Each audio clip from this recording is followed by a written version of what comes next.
Great to get the opener out of the way. I do think, in general, I was very pleased with how we executed the week as a whole. We do get another opportunity week 2 this week. I think it's important that we make a big jump in terms of efficiency. Really good teams and good organizations don't make the same mistake twice. So I expect our prep and our process to get better this week. The game, I thought I was really impressed with the defense. I think there was 2 loafs on the whole tape. We tackled well, 6 missed tackles, and obviously when you get a chance to score on defense, it's a big deal. Obviously we'll be tested much more in the future, but all 3 levels of the defense played well. Under 100 yards, only gave up 2 first downs, so very positive there. We started a little bit slow on offense. I think we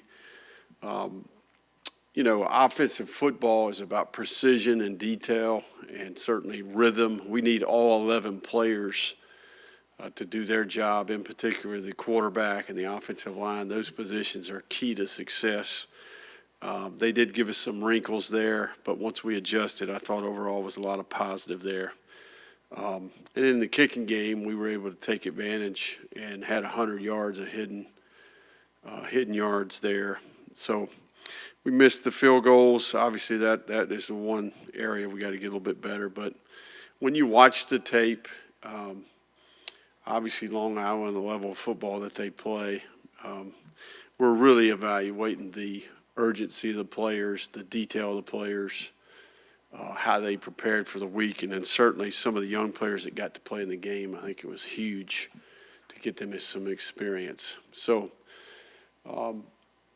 tape was a little better than I anticipated, but I do think that there's lots to clean up just to be ready to play against the best competition going forward. Now, that starts this week. South Florida's got a really good football team. Coach Goish has done a nice job evaluating high school players and then doing a good job in the portal.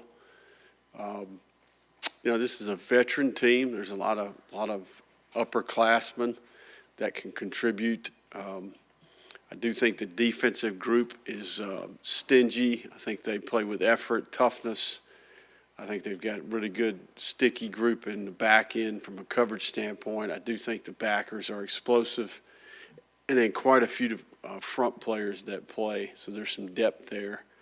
Offensively, it starts with the quarterback. He's a dual threat.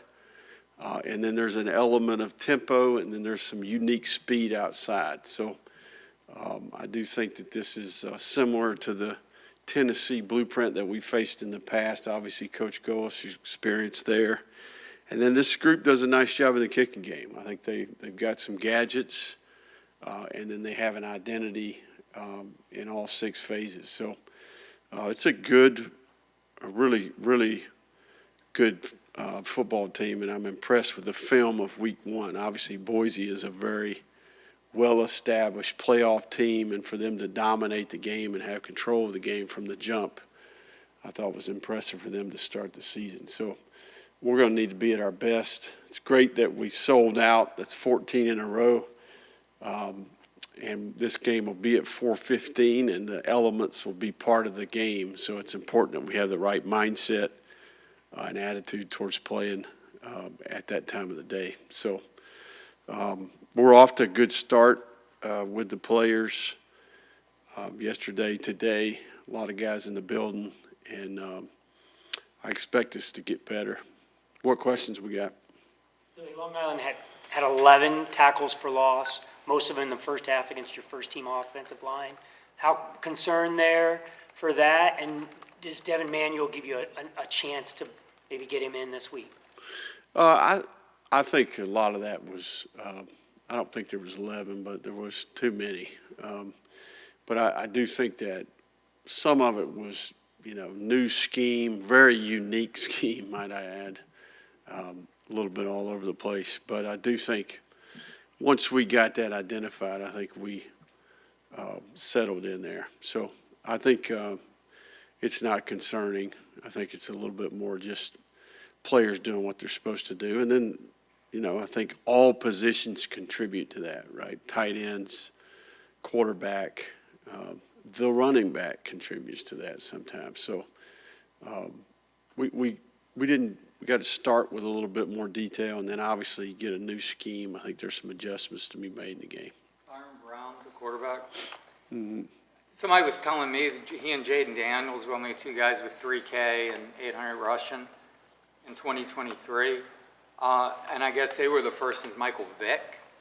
So I mean, it's pretty elite what this guy was able to do 2 years ago when he was healthy. What are you seeing from him? What kind of problems can he create? Big physical player. Will drop his pads. I mean, he's tackling him. There's some physical things that come with that. I think he does break tackles. He has the ability to outrun angles. And he has arm talent, and I think it's a good scheme fit, in my opinion. So if you go back to kind of Hendon Hooker days at Tennessee, where the quarterback was a little bit more of a run threat, I think there's some similarities in that regard. So he's a good competitor as well, right? You see the leadership, you see the just watching the Boise game, you can see the energy there. So coming off of an injury, obviously excited that he's back playing, so I think there's something about that. So it gives the team some confidence as well. I think once he got hurt last year, they were a different team, but they found ways to win. So this is a team, not just a one quarterback show here. Well, what's it require, though, with a guy like that? I mean, that was something I think. It's the unannounced plays, in my opinion, and it's the extra hat, the run game, right? So you got some read elements to the offense in the run game, whether it's zone read or some type of gap perimeter combo. And then it's just the unannounced play, right? They're covered, and he takes off. Those are always an issue, especially with the types of coverages that we play. It's going to be important. We're going to have to rush as a team and work together there to compress the pocket and keep the guy in the pocket. DJ had, two new receivers to throw to and the three starters. I mean, how did you assess that chemistry and continuity, and how do you think that's going to kind of grow over time? Yeah, no, I thought it was one of the positives in the game was the receiver play. I think in particular to spread it around a little bit. I think we had 15 guys catch balls, so great to see the tight ends get some play. But yeah, I thought J. Mike, good to have Trey back, and then certainly Vernell. So those are three guys that really we didn't have at the end of the season that started the game. So I think there's an element of, from a chemistry standpoint, hopefully we'll continue to get better there. You mentioned the kicking game for Trey. Obviously a little bit of an atypical performance from him. How do you make sure that that doesn't affect his confidence moving forward? And were there any mechanical or technique adjustments that he made in the offseason that you maybe have identified that could have led to the result on Saturday? Yeah, no, first of all, he hit all three of them really well, and they were deep. I think the one that he missed, it was short. He kind of punched it, but we're talking about inches on all three, right? I mean, they're literally combined maybe off a yard. So nobody needs to be jumping off a bridge out there, okay? The guy's an elite competitor, and he is phenomenal at his job. So, and it's important to him, right? So he's going to work extremely hard, and he'll be ready. That's what makes him great. Is I think he's got the mental makeup and the toughness. Great shooters, when they miss early, they don't stop shooting, right? They keep shooting. So we'll keep letting Trey shoot. So many new guys on the defensive line. Would you evaluate their play Saturday and what you saw there? Yeah, I thought there were some real positives. Brendan Bett, I thought flashed. He was very productive. I thought he had good vision and instincts, found the ball, production that was there. Brian Taylor was a factor. I thought that we played primary, secondary well across the board. Joseph Mbachu got some work. But in general, I thought the defensive line was and look, we'll play against better fronts in the future, but I do think we're off to a good start with some of those guys that maybe haven't had major roles in the past. You haven't had to fight complacency here, but Does what USF put on tape and what they did, does that help get this team's attention, you know, in what could be looked at as a trap game? Yeah, I think the film itself of game one gets the attention of the players, you know, and it doesn't hurt that Boise obviously was a playoff team and ranked in the top 25. So, you know, the old saying, life is 10% what happens to you and 90% how you respond to it. You know, that's not just failure. You know, I think this game requires a certain level of humility, you know, and I think it'll be critical. You know, elite competitors, they go back to work and they get consumed with improving their process, and that's what the season presents, is a chance to be better at what you do each day. You know, you got to prepare for the moment, and then obviously when you get an opportunity to make a play, you go make the play. So there's just enough on this tape to make us restless, you know. So I think our players have some maturity. I think we've got good leadership. So this is a huge game for us. And we totally understand the dynamic when it comes to this team. How big is it for Trammell to kind of maybe establish himself, it seems, as like the backup, and to be that guy and show what he did? Yeah, I think it's been impressive to watch him. You know, I think he's intelligent. I think he's got some presence, maturity. It's not too big for him. He's very coachable, you know, and I think early he struggled with the bodies, the big bodies in the pocket, you know, the OL and DLs around him. And I think once he kind of got comfortable with keeping his eyes down the field and working the pocket, he has continued to impress us, right? So extremely accurate, and the spin rate and the velocity on the ball is elite, right? So I don't think he missed very much the other night. So, and the ball went where it was supposed to go every time. So I think I was impressed with just eye to eye watching him in that first, you know, some kids maybe wouldn't have been able to handle it that way. So he's been doing that. You know, you guys got to see a little bit of what we've been watching here the last couple of weeks. So how'd that recruitment go? I mean, he missed so much of last year. You obviously were on him in 2023, and then you flipped him. Yeah. How did that all kind of play out?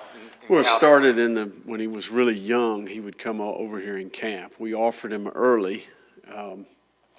If you go back to that class, you know, that was Austin Simmons. You know, he was committed to us, and then he reclassified.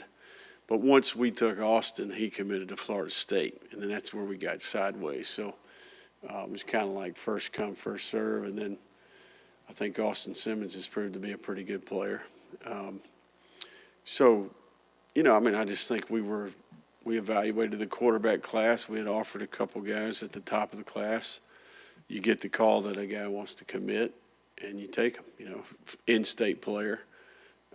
But that didn't change our opinion of Trammell. You know, we've always felt strongly about him. So once we got kind of back into that position, the kid had it in his heart he wanted to be here, and we worked it out. How did DJ feel physically after the game, calf, shoulder, and then what's been his process just kind of rebooting for this week? Yeah, no, he's fine. Yeah, there's no issues. He's good to go. What does 15 receivers catching balls say about your quarterback's ability to see the entire field and not lock onto one guy? Well, I think first of all, I think we got a completely different defense, number one. Okay, so I think once we kind of settled in there, then we picked from the right stuff, and it was a 3 deep, 4 under zone where the ball could go to a lot of different players. But I thought you saw the guys do a nice job of working their way through the progressions and taking what the defense gave them. And then there's got to be some precision in the distribution of the routes. And, you know, I thought some of the more impressive stuff was the 2-minute drive before the half, the third downs inside the 10 to come away with points. Yeah, it's really well done. Trammell in particular, I thought was impressive in his ability to make good decisions on a game day with new structure. So, yeah, in general, I thought it was a positive. What do you think of the guard rotation? Is that something we'll continue to see, and how did Rod particularly play? Yeah, no, I think we have 4 guards that we're really comfortable with playing in the game. I think some of the inside zone combinations can be better, in my opinion. I think some of the second level blocks could be a little cleaner. They were moving quite a bit. But I think, we need to play with a little bit better pad level. We need to play with a little bit better hat position. But overall, yeah, we've got 4 guards that can play. Kearney, he's as good as we got. I mean, he's going to be a heck of a player for us as we go forward. Back to Trammell, where is he at going forward? I mean, there's a scenario which, backup quarterback might not get in the game. Do you try to get him in windows here and there just to keep his progression and his trajectory going? Well, the majority of his work will be in practice, So, I think that's where these defensive players that we're going against in practice are as good as we'll see. So, I think for me, this is more about him preparing as if he's got to go, at any point in time. And we know if you look at history's the best indicator of the future, the two's going to have to play at some point. So the key is that he prepares as if he is the starter. And then, we play a pretty challenging group here from this point forward. So if we hopefully we do get in control of some games and we can put him in there. But look, we play one FCS team, and then it's Katie bar the doors. Let's get ready to go. Starting with this group, this is a tough opponent that we play this week. Playing with a lot of confidence and got a lot of veteran players and a quarterback that can be a problem for you. USF's defense has given good teams fits in the past. Alabama the last couple years, and Boise, of course. What specifically about their defense impressed you? I think that Todd Orlando is one of the best defensive coaches in football. This guy's been around the block. He's always been a tough prep. You go back to the Houston days, the Texas days. I think in general he's got it. Front variables, pressure variables, and coverage variables. And I think he gets them to play hard. Look, this is a tie game, right? In the fourth quarter starts at Tuscaloosa. It's tied up, right? So this will be, we'll have no issue getting the attention of the players here. They got a really good football team, and they've worked hard. Coach Golish has done a nice job of building the program, and I think this will be it's going to be important that they're playing in our place. Our fans are a factor, and we need to make it a very difficult place to play. And there's a lot of specific things about how they play offense, defense, and the kicking game. We're going to need to do a great job simulating a lot of these things in how we practice this week. A couple weeks ago, you said that you guys hadn't played championship-level defense during your time here. When did that opinion start to change, that you realized that you guys were on the track, that you were closer to where you wanted to be from that standpoint? Yeah, I think probably if you go back to Central Florida last year, maybe at some point right in there. Obviously, the Texas game is a little bit of an outlier. But if you take that game away, I'd say we kept the score under control and in position to win, in every other game we've played. So, I think we got to create more 3 and outs, create a little bit more havoc. We have gotten some takeaways, but we'll need all the depth. We'll need every piece of the puzzle that we have out there. So I do think the 2 new secondary coaches and Coach Sinceri, Coach Wilson, Coach Balla have all 3 done a nice job with their groups. And then obviously freeing Coach Roberts up, to captain the ship, all the time, I think has been a positive. So Chat and Mike P continue to produce. And overall, we got a really good group over there and good player leadership. So look, to win a championship, you got to be good on defense. It doesn't exist. Look at the Super Bowl is a great example, right? So, you know, I mean, I think reality is if we want to get to where we want to go, we're going to have to play really good on defense consistently.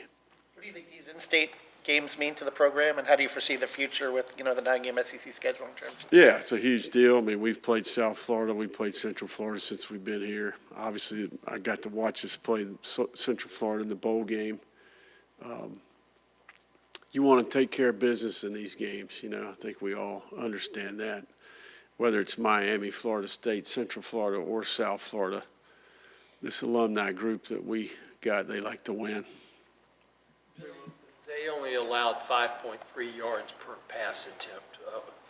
Was it a coverage situation, the way they schemed? Talking about the Boise game? Yeah, the Boise game. Yeah, well, the score got out of control early. It became a 2-3 score game pretty quick. So I think it became a dig yourself out of a whole game. So they're playing coverage, they're rushing the passer.